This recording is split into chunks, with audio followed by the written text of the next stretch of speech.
రేపటి నుండి ప్రజాపాలన పేరిట గ్రామాల్లో నిర్వహించే కార్యక్రమాలకు సంబంధించిన సన్నాహక సమావేశాన్ని మహబూబ్ నగర్ కలెక్టరేట్ కార్యాలయంలో నిర్వహించారు.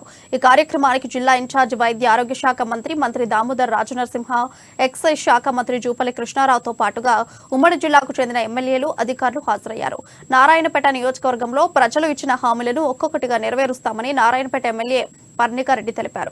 6 గ్యారెంటీ అమలు పారదర్శకంగా అమలు చేసేందుకే ప్రజాపాలన కార్యక్రమానికి ప్రభుత్వం శ్రీకారం చుట్టిందంటున్న ఎమ్మెల్యే పర్ణికారెడ్డితో మా ప్రతినిధి Pradeep face to face. Congress party ఏదైతే ఎన్నికల్లో భాగంగా ఇచ్చిన 6 గ్యారెంటీలకు ఒక రూపకల్పన చేసే దిశలో అయితే ప్రభుత్వం ఆలోచిస్తుందని చెప్పొచ్చు. దీంట్లో నేపథ్యంలోనే ఏదైతే ప్రజాపాలన పేరిట ఏదైతే కాంగ్రెస్ పార్టీ ఇచ్చిన హామీలను నెరవేర్చుకునే దిశగా ఈరోజు ఉమ్మడి పాలమూరు జిల్లా వ్యాప్తంగా సమీక్షా సమావేశం నిర్వహించారు. దీనికి సంబంధించి ఇన్ఛార్జ్ మంత్రి దామోదర్ రాజనరసింహతో పాటు జూపల్లి కృష్ణారావు కూడా పాల్గొన్నారు. దానికి సంబంధించి ఈ ప్రజాపాలన ఎట్లా ఉండబోతుంది, ఎటువంటి అంశాల మీద ఉండబోతుంది అనేది మన నారాయణపేట ఎమ్మెల్యే పర్ణికారెడ్డి గారు అన్నారు. వారిని అడిగి మరిన్ని విషయాలు తెలుసుకుందాం. మేడం, చెప్పండి, 6 గ్యారెంటీలను అమలు పరిచే విధంగా దాంట్లో భాగంగా ఈ ప్రజాపాలన తెచ్చారు. ఎట్లా ఉండబోతుంది, ఎలాంటి దరఖాస్తులు స్వీకరిస్తున్నారు ప్రజల నుంచి? అన్ని దరఖాస్తు అండి. 6 గ్యారెంటీలకు అర్హులైన వారి ప్రతి ఒక్కరికి కూడా వచ్చి దరఖాస్తు చేసుకోమని చెప్తున్నాము. దానికి సంబంధించిన దరఖాస్తు పత్రాలు కూడా ఈరోజు సాయంత్రం వరకు ప్రతి గ్రామంలో చేరబోతున్నాయి. అందరినీ కూడా ఏదైతే అవసరం ఉన్నాయో అన్ని కూడా దరఖాస్తు పెట్టుకోవాలని కూడా కోరుతున్నామండి. ఏదైతే రేషన్ కార్డుల విషయంలో కొంత స్తబ్దత నెలకొన్నది. అంటే ఈ గతంలో బీఆర్ఎస్ పాలనలో రేషన్ కార్డులు చాలామంది వరకు అర్హులైన ఉండి కూడా అందని పరిస్థితి ఉంది.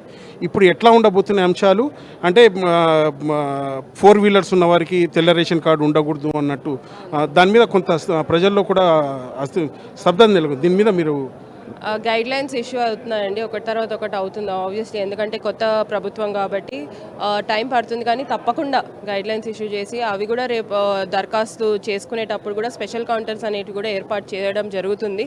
దాంట్లో కూడా వాళ్ళకి కావాల్సిన దరఖాస్తు కూడా చేసుకోవచ్చు. రేషన్ కార్డు కానీ రెవెన్యూ సమస్యలు ఏవైనా అవి కూడా స్పెషల్ కౌంటర్స్లో వాళ్ళు దరఖాస్తు చేసుకోవచ్చు అని కూడా చెప్తామండి.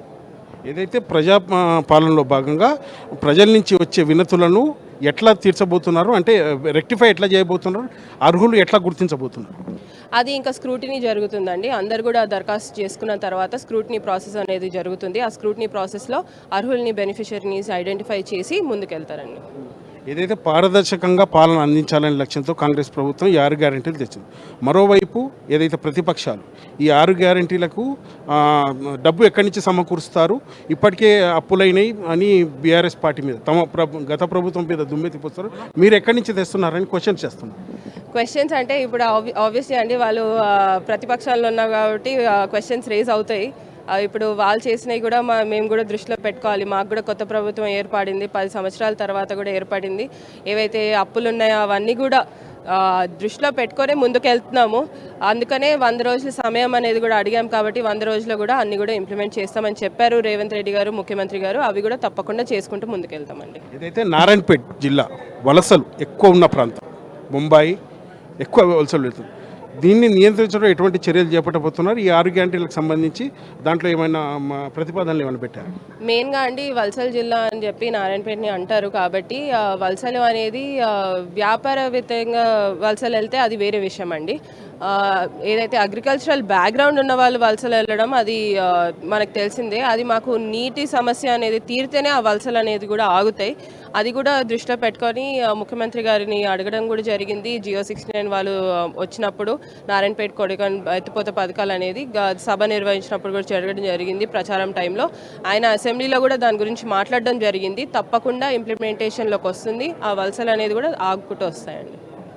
ఏదైతే కాంగ్రెస్ ప్రభుత్వం ఇచ్చిన 6 గ్యారెంటీలను ఒక రూపు తెచ్చే విధంగా పారదర్శకంగా పాలన, ప్రజల వద్దకే పాలన చేస్తామంటూ కూడా చెప్తున్నారు. ఏదైతే ప్రజాపాలనలో ఉన్న ప్రజల నుంచి వచ్చే సమస్యలు, వినతులను స్వీకరించి వాటిపై స్క్రూటినీ నిర్వహించి అర్హులైన వారికే అందిస్తామంటున్నారు. ఇది ఇక్కడి పరిస్థితి. వీడియో జర్నలిస్ట్ రాజేష్తో ప్రదీప్, అమ్మా న్యూస్, మహబూబ్ నగర్ నుంచి.